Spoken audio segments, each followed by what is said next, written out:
Hello दोस्तों, तो आज के क्लास में शुरुआत करने जा रहे हैं बायोलॉजी का सेकेंड चैप्टर। तो सेकेंड चैप्टर शुरुआत करने से पहले आप सभी को बता दिया जाए इस चैनल के माध्यम से। तो आप सभी को सेकेंड चैप्टर शुरुआत कर रहे हैं, जिसमें से ये जो आपका ये चैप्टर सेकेंड ये नहीं है, structure of organisation in plant एवं एनिमल्स का जो सेकेंड चैप्टर है ये नाम है। और ये जो आप सभी को बीएससी नर्सिंग का जो है, आप सभी शुरुआत करने से पहले आप सभी को पूरी जानकारी दिया जाएगा इस चैनल के माध्यम से कि बीएससी नर्सिंग 2026 का जो भी स्टूडेंट प्रिपरेशन कर रहे हैं बीएससी नर्सिंग एंट्रेंस एग्जाम का, उनके लिए सेकेंड चैप्टर आज लाया गया, जिसमें से आप सभी को चैप्टर वाइज थ्योरी रहेगी, टॉप 5000 क्वेश्चन रहेगी, PYQ 5 सालों का रहेगा, PDF बिल्कुल फ्री में दिया जाएगा टेलीग्राम ग्रुप में, और टेलीग्राम ग्रुप में क्यूज होगी। हर वह चैप्टर 5-5 हर वह सब्जेक्ट से 5-5 चैप्टर खत्म हो जाएगी। तब इतना सभी आप सभी को मिलने वाले हैं, क्या इतना सारे आप सभी को मिलने वाले हैं। तो क्लास स्टार्ट करने से पहले आप सभी इतना चीज़ जान गए। तो चलिए आज की क्लास को शुरुआत करते हैं बायोलॉजी का सेकेंड चैप्टर, जिसका नाम है, सेकेंड चैप्टर का नाम क्या है, structure organisation in animal and plants. क्या एनिमल इन प्लांट्स। तो अभी पढ़ रहे हैं पौधा के संरचनात्मक संगठन। क्या पौधा के जो संरचनात्मक संगठन होता है वह पढ़ने जा रहे हैं। और क्या होता है स्ट्रक्चर ऑर्गेनाइजेशन इन प्लांट, क्या प्लांट का ऑर्गेनाइजेशन स्ट्रक्चर कैसा होता है। तो चलिए सबसे पहले जानते हैं कि पौधा का स्ट्रक्चर ऑर्गेनाइजेशन क्या होता है। तो पौधे का संरचनात्मक संगठन बहुत ही सरल होता है। क्या बहुत सरल होता है, किसका, तो पौधा का। और वह मुख्य रूप से 2 प्रकार के होते हैं। क्या पौधा के संरचनात्मक संगठन जो होती है ना, ऑर्गेनाइजेशन स्ट्रक्चर ऑर्गेनाइजेशन, ये बहुत ही सरल तरीका से होता है और इनको 2 तरह से दिखाया जा सकता है। पहला जो होती है, यानी कि मुख्य 2 रूप से 2 प्रकार के ऊतक से बने होते हैं। ऊतक मतलब टिश्यू, जिनको आप सब इंग्लिश में जानते हैं, क्या टिश्यू से बने हुए रहते हैं। जो पहला हो गया विभाजक ऊतक। क्या विभाजक ऊतक जिसको मेरिस्टेमेटिक टिश्यू बोलते हैं, और दूसरा को क्या अस्थाई ऊतक बोलते हैं, जिसको परमानेंट टिश्यू बोलते हैं। क्या परमानेंट टिश्यू बोलते हैं। आप सभी को इतना समझ में आ गया। स्ट्रक्चर ऑर्गेनाइजेशन एक सरल संगठन होती है, जिसमें से 2 प्रमुख ऊतकें होते हैं। कितना ऊतक होते हैं, 2। और पहला का नाम क्या है, विभाजक ऊतक, दूसरा का नाम क्या है, अस्थाई ऊतक। तो आप सभी ये डायग्राम देख लीजिए। प्लांट का जो होती है, प्लांट का टाइप ऑफ प्लांट का टिश्यू कैसे कैसे होता है। क्या टिश्यू कैसे कैसे होता है, आप सभी देख लीजिए टिश्यू कैसे कैसे होता है प्लांट का। क्या प्लांट का, और इसमें एक बेहतरीन दिखाया जा रहा, ये जो यहाँ पे आप सभी नाम देख रहे हैं, एप्सियल, मेरिस्टेम एवं इंटरसेल्डी मेरिस्टेल एवं लेंट्रल मेरिस्टेल, ये जो है अभी इनके बारे में पढ़ेंगे। आगे जो है इनके बारे में थ्योरी पढ़ेंगे। ये जो टॉप का जो है एक्सियल बोलते हैं, इंटरसेल्डी बोलते हैं। इन बीच वाले को क्या बोलते हैं, इंटरसेल्डी बोलते हैं। जो बीच में रहते हैं आप सभी जानते हैं इंटर बोलते हैं हर में, और जो नाम रहते हैं वो लगा देता है। तो सेल्डी में मेरिस्टेम कहलाती हैं, और नीचे वाले पार्ट को लेंट्रल मेरिस्टेल कहलाता है। ये आप सभी जान गए। तो चलिए इनके आगे जो नेक्स्ट जो, और बेहतरीन तरीका से समझने के लिए, इसी को बेहतरीन तरीका से समझने के लिए जो आपके पास प्लांट होती हैं, छोटे छोटे प्लांट होती हैं, पौधे होती हैं, उनमें आप सभी देख लीजिएगा कि ऊपर वाले पार्ट को क्या बोलते हैं, एपिसियल। बीच वाले को पात को क्या बोलते हैं, बीच वाले जो प्लांट का होती हैं पार्ट, उनको बोलते हैं इंटरसेल्डी मेरिस्टेम। और नीचे वाला पार्ट को क्या बोलते हैं, नीचे वाले पार्ट को लेटरल मेरिस्टेम। ये आप सभी को जानकर कैसा लगा। आप सभी के सामने ये रखा है, क्या है ये ऊतक है। क्या है, ऊतक है। कौन सा, अविभाजक ऊतक। क्या अविभाजक ऊतक। इसके बाद आप सभी जो विभाजक बोल दिए, इनका नाम क्या है, विभाज्योतक। क्या नाम है, विभाज्योतक ऊतक। क्या विभाज्योतक ऊतक, जिनको इंग्लिश में बोलते हैं मेरिस्टेमेटिक टिश्यू। क्या मेरिस्टेमेटिक टिश्यू। इनको अगर शब्दों में समझे तो यह ऊतक पौधों में वृद्धि यानी ग्रोथ के लिए जिम्मेदार होता है। ये जो ऊतक होती हैं टिश्यू, जिनका नाम क्या है, विभाज्योतक ऊतक, ये जो होती है ना पौधा को ग्रोथ करने में यानी कि वृद्धि करने में सहायता देती है, क्या हेल्प करती है। और इसका कोशिका लगातार विभाजित होती रहती है। विभाजित मतलब बंटना होता है, क्या होता है, बंटना, यानी इसका टिश्यू जो है ना हमेशा बढ़ते रहता है और बढ़ते रहता है। बंटना मतलब बटेगा तब ना ज़्यादा होगा, वही कहता है। विभाजक ऊतक 3 प्रकार के होते हैं। ये जो होता है विभाजक ऊतक, ये 3 प्रकार का होता है। कितने प्रकार का होता है, 3 प्रकार का होता है। तो सबसे पहले आपसे ये देखे थे ऊपर वाला पार्ट, बीच वाला पार्ट और नीचे वाला पार्ट, ये तीनों को बारीकी से समझेंगे। क्या इन तीनों को बारीकी से समझेंगे और जानेंगे क्या होता है। सबसे ऊपरी पात जिसको एफसीएल में मेरिस्टेम कहलाते हैं, जिसको शीर्ष अस्त विभाजक बोलते हैं। क्या शीर्ष अस्त विभाजक बोलते हैं ऊपरी पात को। क्या ऊपरी जो पात होती हैं उनको क्या बोलते हैं, शीर्ष विभाजक। और इनको समझे तो यह जो होती है ना जड़ और तनों की शीर्ष जड़ यानी कि नीचे वाले पार्ट जो जड़ होती है वहाँ से लेके तने तक का शीर्ष मतलब टिप ऊपर वाले पद तक का क्या पाए जाते हैं, शीर्ष पर पाया जाता है। क्या कहाँ पे पाया जाता है, शीर्ष पे पाया जाता है। लंबाई में वृद्धि करता है। ये जो शीर्ष अस्त जो होती है ये लंबाई में क्या करती है, वृद्धि करती है। इसके बाद आप सभी को देखने को मिलेगा पार्श्व विभाजक। क्या पार्श्व विभाजक जो लेटरल मेरिस्टेम कहलाता है। ये तीन तने के पास होते हैं। क्या ये जो होती हैं तने और जड़ के चौड़ाई को मोटाई, जड़ के चौड़ाई या मोटाई को बढ़ाता है। ये जो होता है ना पार्श्व विभाजक, ये क्या करती हैं, चौड़ाई और मोटाई को बढ़ाता है। तने के चौड़ाई यानी जो तना है उनको क्या करती है, चौड़ाई और मोटाई दोनों को ग्रोथ करती है, बढ़ाता है। इनके बाद अंतर्वेशी विभाजक।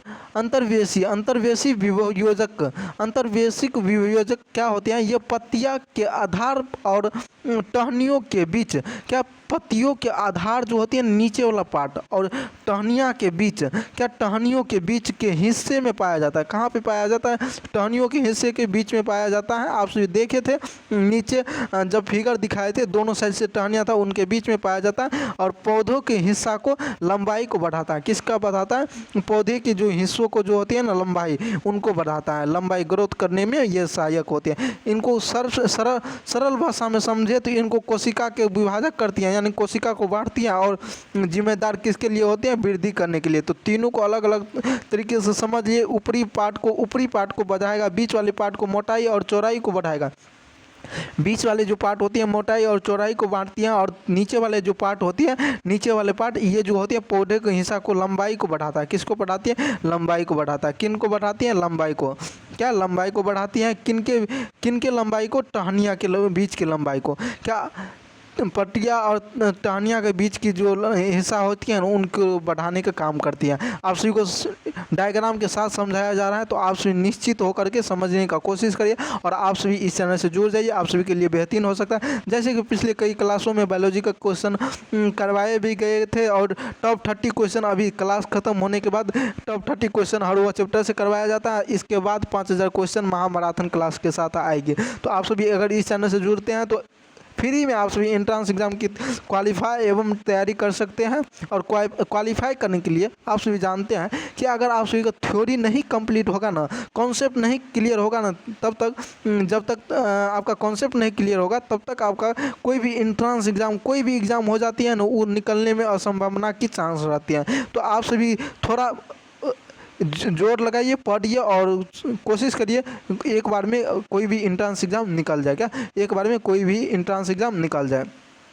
इसके बाद आप सभी को दिखाया जा रहा है अस्थाई ऊतक। क्या अस्थाई ऊतक, जिसको परमानेंट टिश्यू बोलते हैं। ये ऊतक जो होते हैं विभाजक ऊतक से ही बने होते हैं। ये जो होते हैं ऊपर जो पढ़े थे ऊतक उन्हीं से बना होता है, विभाजक ऊतक से। और लेकिन इनमें विभाजित होने वाली क्षमता नहीं होती है, यानी कि इनमें बंटने वाली क्षमता नहीं होती है, विभाजित होने वाली क्षमता नहीं होता है। किसमें, अस्थायी ऊतक में। ये पौधा के विभिन्न कार्यों के लिए विशिष्ट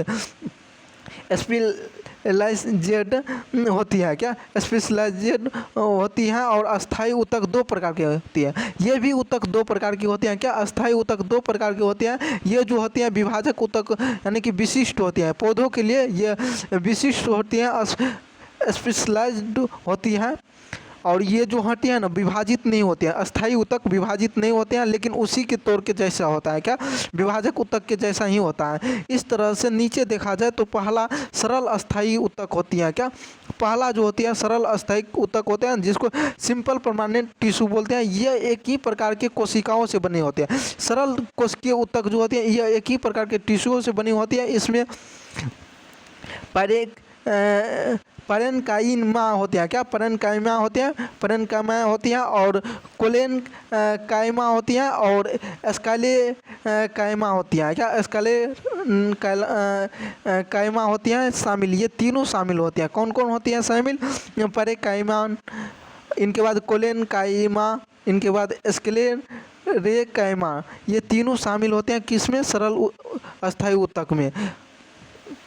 यह एक ही प्रकार के ऊतक से बने होते हैं, यानी कि सारा ऊतक कोशिका सेम रहती है। सारे कोशिका जो होती है एक ही प्रकार की कोशिका होती है, सारे सेम होती है। और इन्हीं का जो है दूसरा पार्ट जिनको क्या बोलते हैं? जिनको क्या बोलते हैं? जटिलीय अस्थायी ऊतक, क्या कॉम्प्लेक्स परमानेंट टिश्यू। यह एक से अधिक प्रकार के कोशिका से बनी होती है। पहले जो था वह सरल कोशिका था, वह एक ही प्रकार के टिश्यू कोशिका से बनी होती थी, लेकिन जटिल अस्थायी ऊतक जो होती है यह एक से अधिक प्रकार की कोशिका से बनी होती है। क्या एक से अधिक प्रकार की कोशिका से बनी होती है जो एक साथ काम करते हैं, क्या जो एक साथ काम करते हैं, सारे मिल के काम करते हैं, जिसमें जाइलम एवं फ्लोएम शामिल होती है। कौन कौन सा शामिल होता है? जाइलम एवं फ्लोएम। आप सभी क्लास 10th में 12th में पढ़े होंगे। जाइलम फ्लोएम क्या होता है? जाइलम जो होती है जड़ से लेके पानी और खनिज को पौधों को अन्य भागों में पहुंचाता है। पौधा का जो होती है ना अलग अलग भाग, वहाँ पे कौन कौन चीज़ पहुंचाता है? पानी और खनिज। कहाँ से? जड़ से लेकर के हर पार्टों में पहुंचाती है पानी और खनिज का काम। क्या किसका काम होता है ये पहुंचाने का? जाइलम का। जाइलम का काम क्या रहता है? पानी और खनिज को जड़ से लेकर के अलग अलग भागों में पौधों में पहुंचाना। फ्लोएम का उसी तरह काम क्या होता है? फ्लोएम कहता है यह पत्तियों में बने भोजन, पत्तियां में जो होती हैं बना रहता है भोजन, वो पौधों में सभी हिस्सा में पहुंचाना। फ्लोएम का काम होता है पत्तियां में जो भोजन बनती है, भोजन कैसे बनती है? सूर्य के प्रकाश के माध्यम से बनते हैं। तो ये जो बनते हैं पत्तियां में, तो इनको क्या करते हैं? हर पार्ट में हर हिस्सा में, पौधे के हर हिस्सा में खाना को पहुंचाता है। हर हिस्सा में क्या करता है? पहुंचाता है। आप सभी को फ्लोएम याद हो गया, तो इनका डायग्राम दिखाते हैं। क्या इनका डायग्राम दिखाते हैं? अभी जो आप सभी अस्थायी ऊतक पढ़े, क्या अस्थायी ऊतक पढ़े? अस्थायी ऊतक, इनमें कोशिका जो होती हैं 3 प्रकार की कोशिकाओं से बने होते हैं। सरल अस्थायी कोशिका यानी कि सरल अस्थायी ऊतक। ये देखिए आप सभी तीनों का संरचना कैसा है, क्या तीनों का जो संरचना है ये कैसा है, और इनका अलग अलग नाम दिया गया है। क्या ऊतक का जो होती है अलग अलग नाम दिया गया, आप सभी देख सकते हैं। जो सेम प्रोसेस से बना हुआ रहता है, क्या सेम प्रोसेस से बना हुआ रहता है, यानी जितना इसको माइक्रोस्कोप से देखा जाए उतना ये जटिल दिखेगा, क्या जटिल दिखेगा। तो आप सभी देख सकते हैं ये पहला हो गया, ये दूसरा हो गया, ये तीसरा हो गया।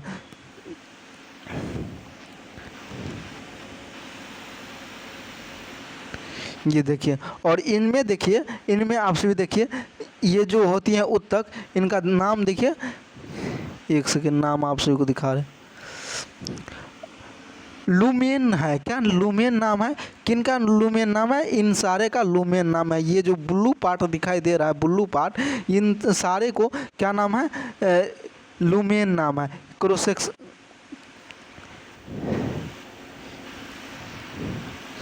आप सभी देख लिए ये तीनों का नाम। तो चलिए आज क्लास को आगे बढ़ाते हैं। और बिना नाम का देखें तो आपके सामने डायग्राम है, ये भी देख लीजिए। और ये जो डायग्राम सारे कहाँ पे मिल जाएगा? आपको टेलीग्राम ग्रुप में मिल जाएगा। कहाँ पे मिल जाएगा? Telegram group. तो चलिए आज की क्लास को शुरुआत कर। अब आते हैं आपके पास स्ट्रक्चरल ऑर्गेनाइजेशन प्लांट का तो देख लिए। अब देखते हैं एनिमल का। क्या एनिमल का? जंतुओं में संरचनात्मक संगठन कैसा होता है, स्ट्रक्चरल ऑर्गेनाइजेशन कैसा होता है इन प्लांट में, क्या एनिमल में, इन एनिमल में। तो जंतु का शरीर जो होती है ना, कोशिका, ऊतक और अंग प्रणालियों ऑर्गेन सिस्टम से मिलकर बना होता है। किन किन सिस्टम से बना हुआ रहता है जंतु का शरीर? कोशिका, उत्तक, उत्तक और अंग के प्रणाली, क्या अंग के प्रणाली जिसको ऑर्गन सिस्टम बोलते हैं, इन सारे से मिल करके क्या बनता है, जंतु का शरीर, बॉडी बनता है। और जंतु के 4 प्रकार के मुख्य उत्तक होते हैं। इनका कितने प्रकार का मुख्य उत्तक होती है, जैसे अभी प्लांट का देखें उनका 2 प्रकार का था, उन्हीं तरह से इनका कितने होते हैं, 4 प्रकार का मुख्य उत्तक होता है। तो अलग अलग नाम दिया गया है।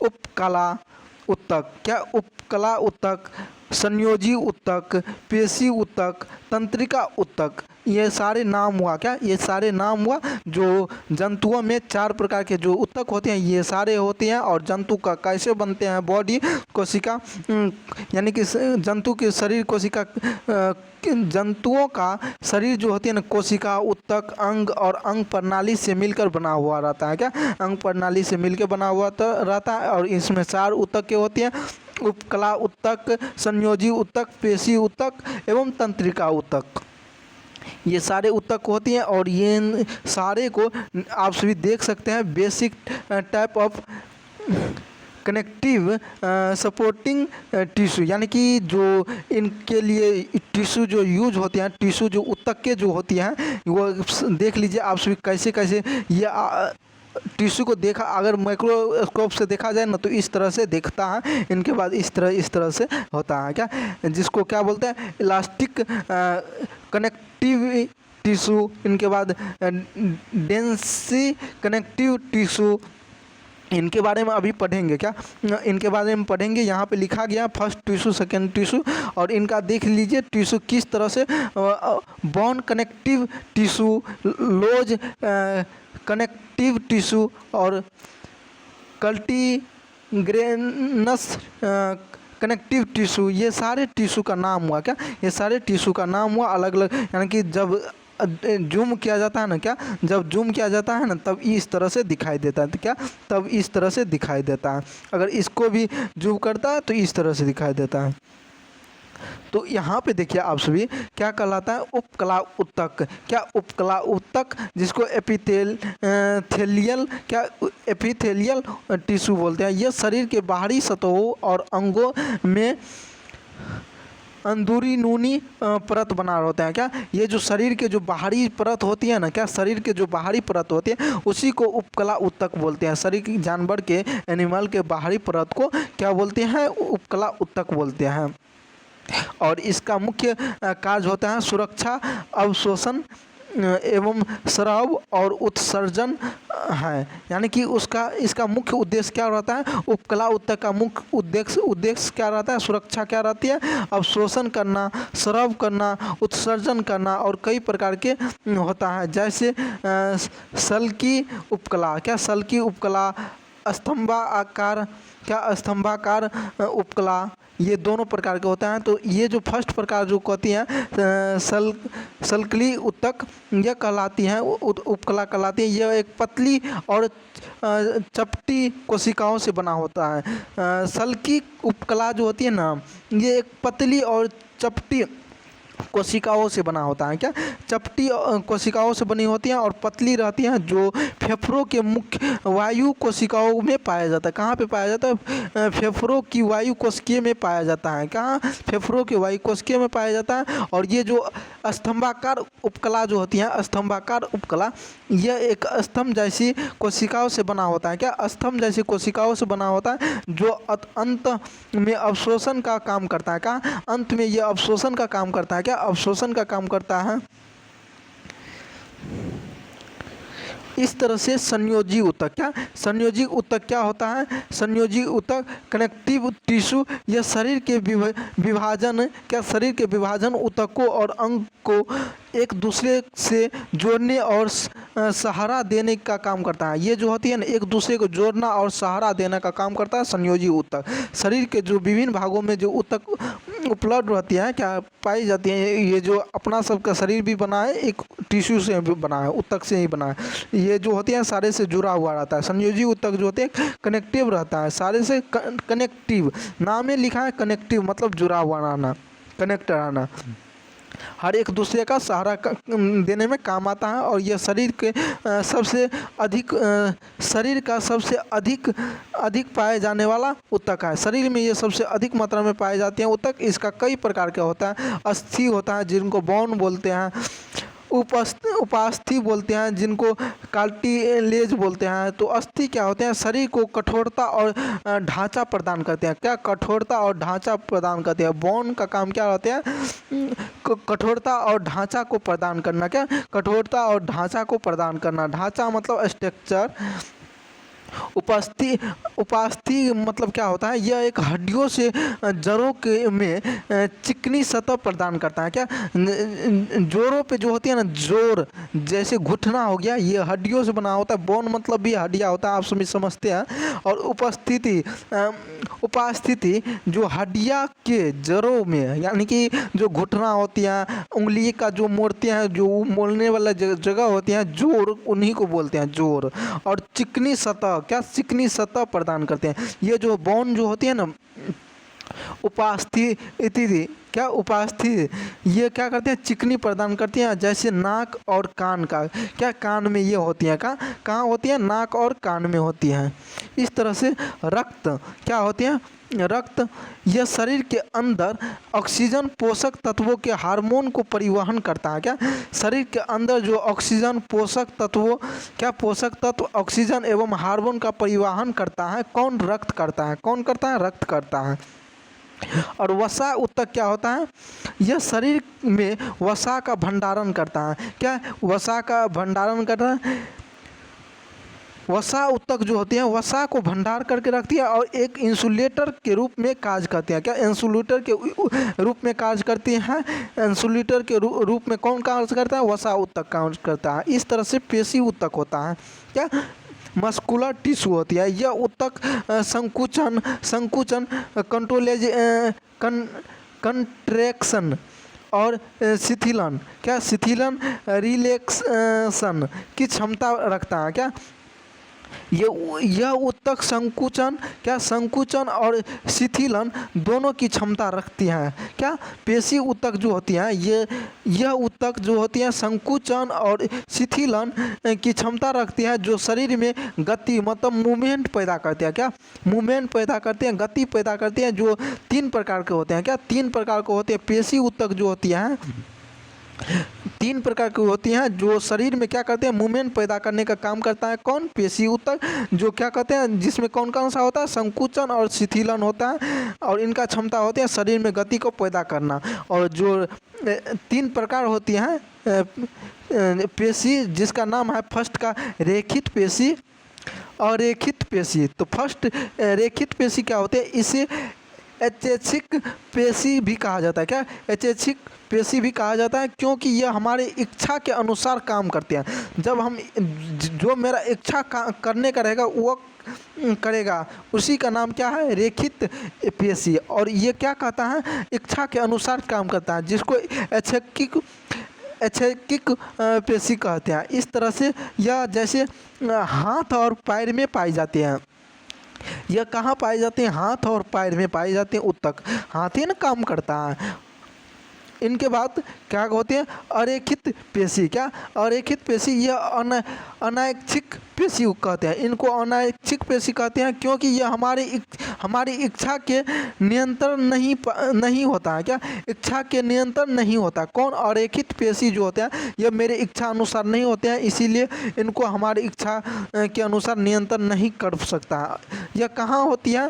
यह आंत और रक्त वाहिनियों में पाई जाती है। कहाँ पे होती है? आंत और रक्त वाहिनी में पाई जाती है। क्या? आंत और रक्त वाहिनी में कौन पाए जाते हैं? अरेखित पेशी। इस तरह से हृदय पेशी लास्ट जो है पेशी का हृदय पेशी होता है। इनका केवल हृदय में पाए जाते हैं। यह जो पेशी होती है ना, यह केवल हृदय में पाई जाती है और अनैच्छिक रूप से काम करते हैं। क्या? अनैच्छिक रूप से काम करते हैं। ये भी अनैच्छिक रूप से काम करती है। यह हृदय में पाई जाती हैं। अनैच्छिक मतलब समझ गए, बिना इच्छा अनुसार। इनके बाद आप सभी के सामने है क्या? आप सभी के सामने क्या है? तांत्रिक ऊतक।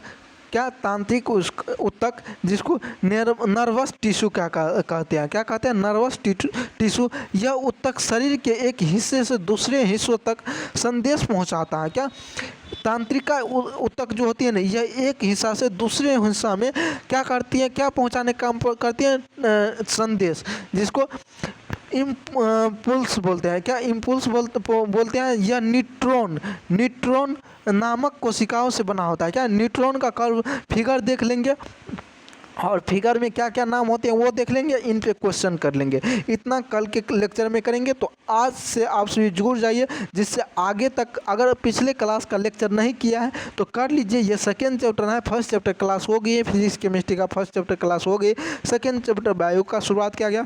इस तरह से चलते रहेगा क्लास। तो आप सभी इस चैनल से जुड़ जाइए। अगर अभी से जुड़ते हैं तो आपके एग्जाम तक पूरा इस चैनल के माध्यम से करवाया जाएगा। तो आप सभी के लिए बेहतरीन होगा कि जितना बोला गया है उतना आप सभी सुन लीजिए। अगर उतना कर लेते हैं तो आपका एग्ज़ाम क्वालिफाई होने में कोई भी ऐसा आवश्यकता नहीं होता है कि नहीं निकल सकता है, क्या कि इतना करवाया जाएगा ना इस चैनल के माध्यम से। सबसे पहली बात, आप सभी को थ्योरी पढ़ाया जाता है, उनके साथ कॉन्सेप्ट दिया जाता है, कंटेंट के साथ। कंटेंट आपको टेलीग्राम ग्रुप में मिल जाएगा, कॉन्सेप्ट आपको यूट्यूब पे मिल जाएगा। तो आप सभी यूट्यूब से क्लास करिए, ना कि पेड क्लास लेकर के क्लास करिए। और आप सभी को फ्री में दिया जा रहा है, तो आप सभी अपने दोस्तों तक इनको शेयर करिए और दोस्तों को भी बोलिए कि फ्री में यहाँ पे मिल रहा है, तो कोशिश करिए जुड़ने का। तो क्या कहता है यह हिस्सा, ये जो होती है ना, संदेश पहुँचाने का काम कौन करता है, तंत्रिका ऊतक। और यह जो होती है न्यूट्रॉन नामक कोशिकाओं से बना होता है।